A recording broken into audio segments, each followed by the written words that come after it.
Hello mga kulukoy, so ngayong araw is magpapalit ako ng shock sa aking MIUI 125 Smoke Shock 330mm. Pwede din ito sa click, pero bago tayo magsimula na tayo.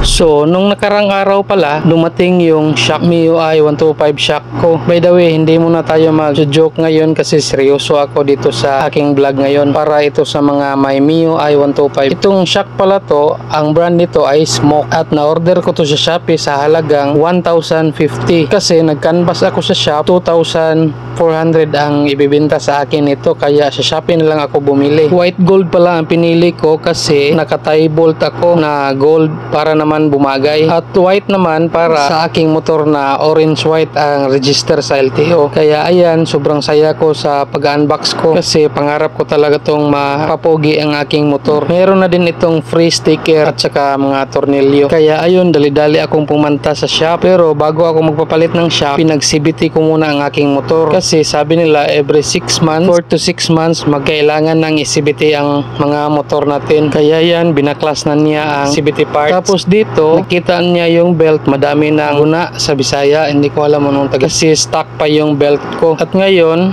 pinapalit na nga akong CVT cleaner para masimulan na niyang linisin. Bumili na din ako ng bagong belt worth of 600 kasi nga stock pa yung belt ko para naman iwas disgrasya. At pinalitan ko na din yung air filter cover kasi nabubutas dahil laging naagasgasan. Kaya pala lagi akong nagpa-change ng gear oil at parang creamy white na ang kulay. Ayan, makikita nyo sa video yung butas dulot ng laging pagkikiskis na gagasgasan. At dito sinimulan niya ng linisin. Medyo madami talagang dumi yung CVT ko kasi every 6 months akong magpapalinis dito dahil ang takbo niyan bahay trabaho lang naman. At dito sa part na to, kinuhanan niya ng gasolina ang motor ko upang ilinis sa mga CVT parts, at buti na lang nagpa full tank ako. At pagkatapos dito na sa lalagyanan ng mga CVT parts, nililinis na niya, inisprayhan na din niya ng CVT cleaner, pati na din itong cover, lahat na nililinis na niya. At pagkatapos binaklas na niya itong air